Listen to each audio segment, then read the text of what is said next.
one of the things I wanted to bring up at the end here was AI and how much the last year things have changed. And so I'm going to throw some dates at you just to kind of give you an idea of how quickly things have kind of progressed over the last year. So it was January 18th of 2023 when ChatGPT became publicly available. Yep. So this thing, it's not even a year old, and we've already kind of seen what it's doing to the industry, which is kind of ridiculous. And it wasn't until March 30th that Bard became available in English over 170 countries. So we're still looking at two things that are still in their infancy as far as what's the possibility. And we've already seen them be major disruptors within all industries, not just marketing, but the fact that how widespread things are, whether it's schooling or I know my buddy's in analytics and trying to figure out AI stuff. I've got friends in Germany who are doing different things with AI within the Web3 space, and whether it's in I've already NFTs and stuff, which have kind of already faded and gone away. That was an arc that kind of went for 2 or 3 years. So it's like, you can think a year and a half ago, NFTs were what everybody was saying you had to have. And now it's kind of like, they're all kind of down to zero. And so, and it may come back. That's the crazy thing. We don't know what, but the first year that Facebook was out, it was like a year in, other than on college campuses, nobody really was playing around with Facebook or doing anything like that. Same thing with Instagram. Now, some of these things have happened faster, but the fact that AI, with ChatGPT, Bard, they're not even a year old. And when you realize how deeply they're embedded into things already, I mean, it's almost scary / interesting to say, what is it going to be like in 2 years? Because it's already like on the back end of website builders and things like that, there's ways that you can use AI and things like it's already prolific across our space anyway. AI is already prolific across our space. And that's less than a year old. It's scary to think that like it's less than a year old and it's already embedded into so many things. So what's that going to look like in 24 months from now? Yeah. No, it's especially too, I think there was like an AI mini movie that was already been made. And so like now like artwork stuff is something that's done almost on the daily that I see multiple AI created, whether it's TikToks or Instagram Reels. And it's not just the text version. Cause like I know with one of the things they mentioned at I think it was OpenAI mentioned at their ChatGPT 4 is that they're expanding the ability to create like novels, like that you could type in something and say, I want 120 pages on this, and it can create these massive texts. And so we obviously, when it first started, was like, okay, school papers and different things are going to be disrupted in that regard.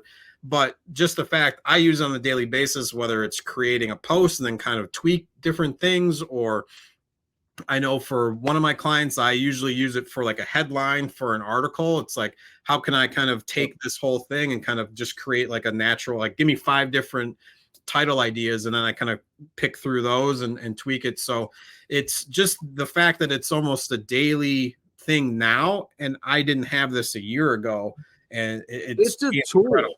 I think what people don't understand is they want it to be, and maybe someday it'll get closer to this, but a lot of people think it's like the end all. I look at it as a tool. Like, 40 years ago, if you wanted to research something, you would go to a library and you would open up encyclopedias. There was actually this thing for anybody that's born in the last 25, 30 years where you would go to a library and there'd be a whole row of books that were alphabetical, and you would research something, and that's how you would get your information. You know, it's pre-internet, things like that. Different versions. The encyclopedia was a tool that people used to write a research paper, to write an article, whatever the case may be. ChatGPT, Bard are tools. What they're doing is they're allowing you, though, as technology has improved, they're allowing you to be much more efficient. What used to maybe take you a week to do, you could do in an afternoon now. Now, that does not mean copy and paste what's coming out of ChatGPT or Bard, but it allows you at the tip of your fingers to have access to untold amounts of information. But then it's just a tool. I mean, a wrench in the hands of somebody that doesn't know how to use it is worthless. ChatGPT and Bard in the hands of somebody that doesn't know how to use it is worthless. Worse yet, a tool in the hands of somebody that doesn't know how to use it could actually create more problems than good. Same thing with ChatGPT and Bard. It's a tool, but you have to know how to use it. And right now, I feel like we're going through a phase where a lot of people are using it incorrectly, and there's going to be this little bit of tumultuous couple. I think in the next year or two are going to be. It's going to get used in the wrong way. It's going to get pulled back a little bit. But I do feel like it's a tool, like you said. I a lot of times use it just to help me brainstorm. Like, give me 10 ideas of a headline for this, and then I'll look at that, and that'll inspire me. And I'll take maybe a little bit of various ones and come up with my own headline. But it's allowed me to stimulate my creativity by doing that. Well, even for the show. And I think that's the thing, too. Like, I put in a couple of different ideas, and it spit these things out. Like, I'm not sitting here reading this verbatim as our show. Like, we use this as a tool, as kind of a guideline as far as what we could talk about. How can we bounce different things? Yeah. It kind of gave me some dates, and otherwise I'm sitting there searching, like, when did this come out? When I can just ask it, it spits these information out, and I can use this. It's no different than kind of when we first discovered Google, like, what is this? Or what is this illness? When you kind of notice, especially like a parent, I always tell my friends, I'm like, I can't imagine what my parents did back in the 80s when they didn't have the internet to kind of like look up illnesses or what's this symptom kind of deal. Hey, in some cases, it's probably better off to stay off the internet. True. So, I think just having that we have, like you mentioned, like almost an information overload. But then how do you use that, I think, is key. And just like you said before, it's kind of, we got to pick and choose these different things.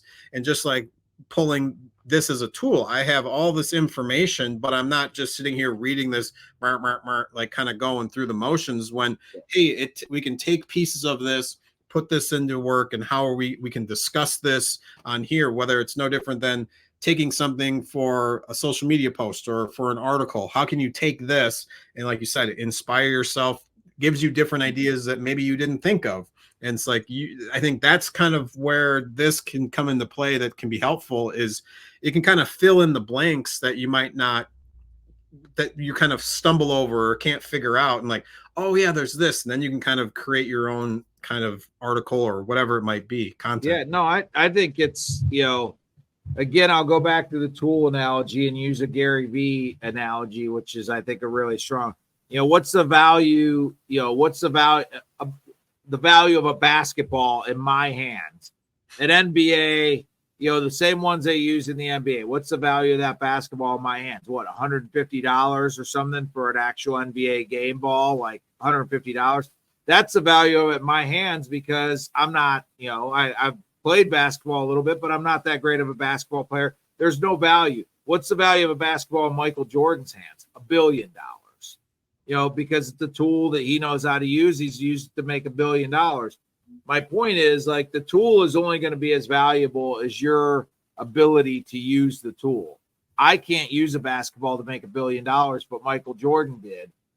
I'm not saying you're going to use AI to make $1 billion, but my point is, understand the tools. We've talked about this 100 times. Understand the tools, understand how to utilize them for your business. I think that you're foolish if you have a tool like this at your disposal and you just choose to not use it. But I also think that you don't want to use it foolishly and use it the wrong way. But whether that's like spending some time on the internet, whatever, I think you need to educate yourself, whether it's listening to these sessions, whatever, about these tools, because they're not going anywhere. I promise you, I don't know the future, but I promise you that these tools aren't going anywhere. And if anything, they're going to be more prolific. And the sooner you can start to understand them, the better it's going to be for you. The longer you wait, the more it's going to be like, it's like when social media started to take off, and several people for 2, 3, 4 years said, I'm not going to get involved in that because that's something for the kids or whatever. By the time the train was really starting to move, it was kind of hard for them to jump on because they were so far behind. The train had been moving for a while. The same thing's going to happen with AI. And the sooner you can get on and start to understand it, even if it's just kind of in an understanding phase and dabbling with it a little bit, the better off you're going to be. If you put your head in the sand and think, I'm not going to use that, 3 or 4 years from now, here's a couple predictions I'll make. 1, you are going to be using it. And 2, you're going to be regretting the fact that you waited 3 years to get involved with it. No, I think you nailed it. And it's funny, we can kind of wrap this up because this was the first conversation that me and you had on here was about AI, and now it's the last one of the year as well. So I think it's definitely going to be one that we will probably have going in the future.